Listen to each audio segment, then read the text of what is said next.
History of MMM, how it all began. Starting up of MMM, in 1989, Moscow Executive Committee in Leninsky district registered MMM as a cooperative society. It is in Russia. A few words about the leader. The MMM Cooperative Society was founded by Sergei Mavrodi and was one of the leading computer equipment distributors in Russia. Sergei Mavrodi, having a degree in maths, worked as a programmer and took part in the development of the first operating systems. Few words about his decision to make his own company is the fact that having worked as a simple worker from 8 to 5, he understood that freedom is the most important for him, because that work of 8 to 5 is literally a slavery. At any point, at any time, the company can throw you out and you'll be left without nothing, although you could have worked in that company for years and years. So he realized it. This is why he decided to create his own child, and he knew whatever his efforts will be, it will come back to him in form of dividends and income. Free of charge travel campaign. In 1992, the brand became universally recognizable after Mavrodi offered several times to all the residents of Moscow a day of free of charge travel in metro, Moscow subway. Pretty smart. Birthday of MMM. On October 20, 1992, the joint stock company MMM was registered. In fact, it is a birthday of MMM in the traditional form in which people got used to consider it. The shares of MMM on sale. February 1st, 1994, the shares of MMM went on sale, and people immediately began to buy them. Moreover, the company willingly bought them back on a new, higher rate, which grew very fast at about 100% per month. The company's principle today is always more expensive than yesterday worked perfectly. Few words about that. Why did he do that?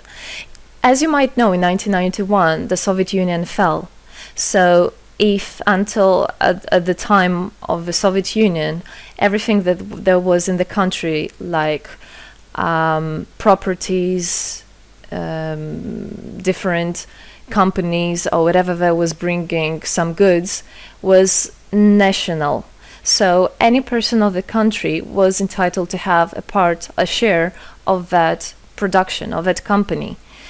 Everybody was equal.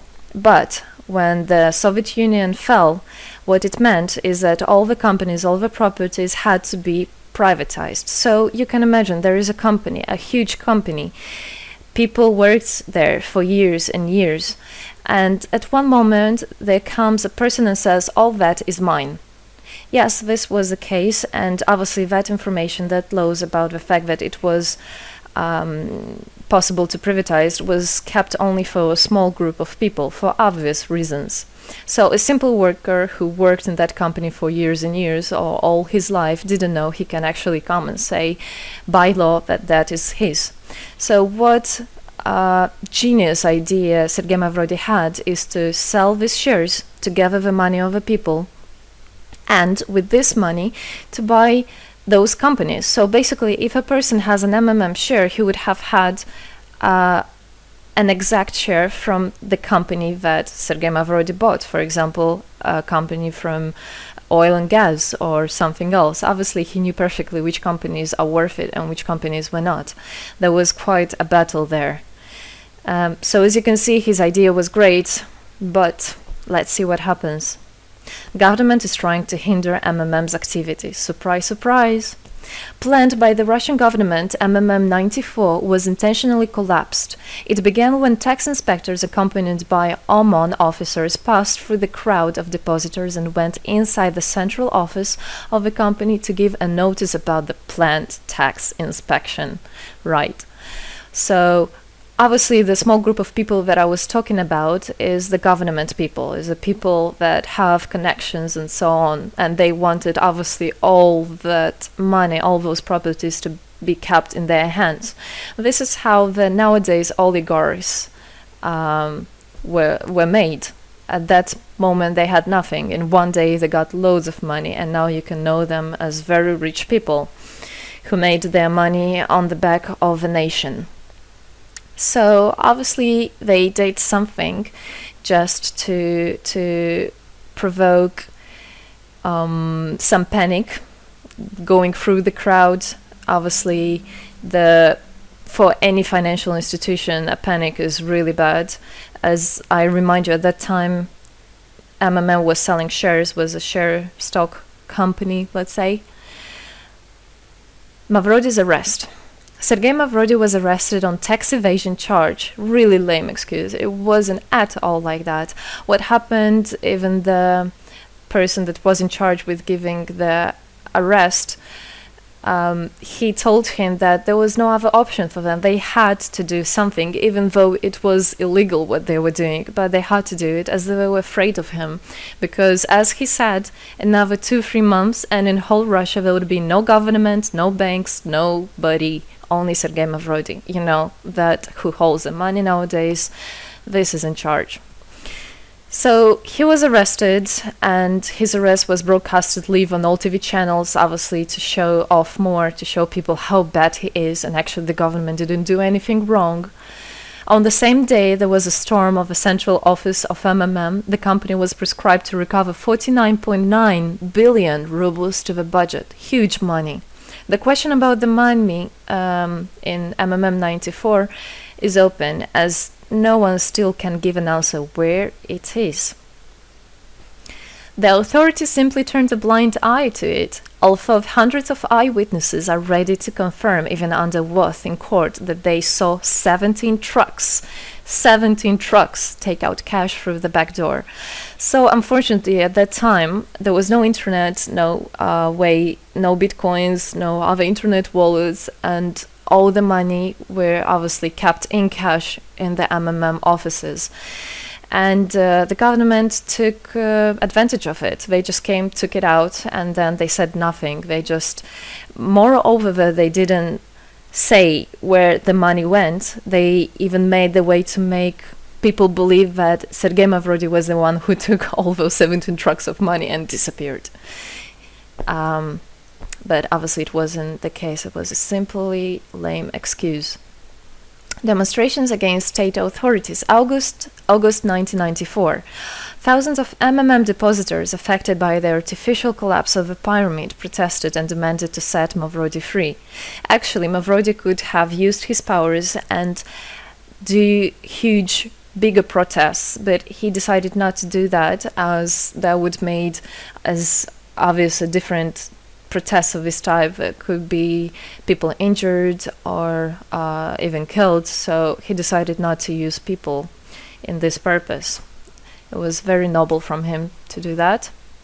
MMM leader became a deputy. However, he found a way to get out of the prison. Being imprisoned, Sergei Mavrody had managed to register as a candidate for a deputy of the State Duma and was released from prison.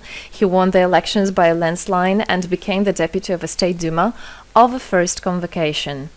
So, as a deputy in Russia, they have privileges. This is why, becoming a deputy, he was set free.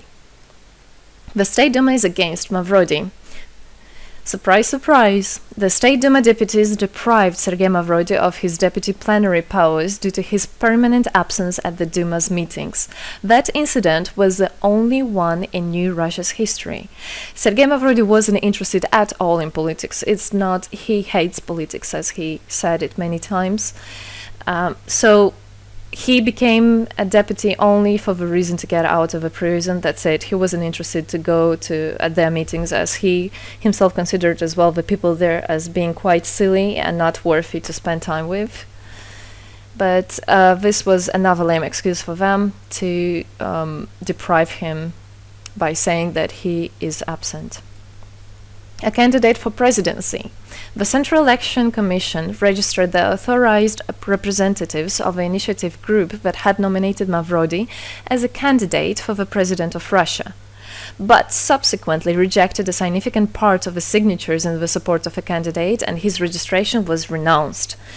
So, for obvious reasons, they did that again. They weren't interested into having a fair president, a fair leader on top of their head.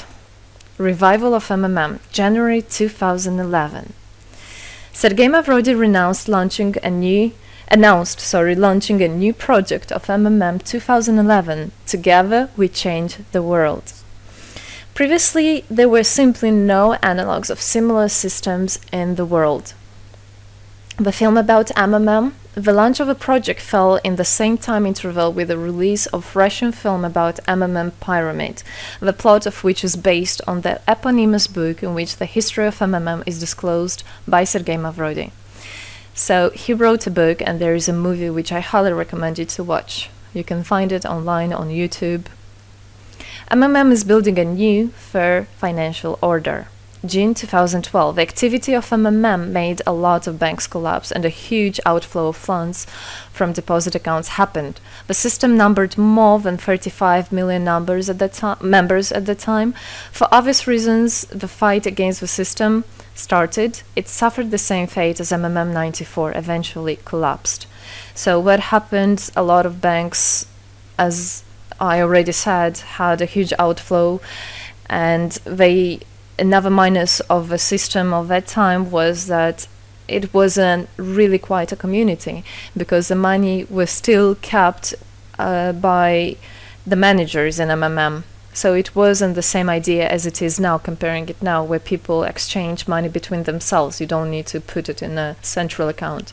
At that time, there were central accounts, and it was again used by the banks. They simply blocked those accounts that they identified as being of MMM and took all the money away, and that's it. There were no other discussion about that. Again, huge loss of money. People lost a lot of money. Sergei Mavrodi didn't get all of them. It was again the banks that took the advantage of it. MMM 2012 is just the beginning. I'll be back. Sergei Mavrodi announced the launch of a completely new MMM, World Mutual Aid Fund, MMM community. It speeded up since the first day, showing crazy dynamics on new members' registration. It has been decided to send 10% of the whole turnover on payments to the affected members of MMM 2011.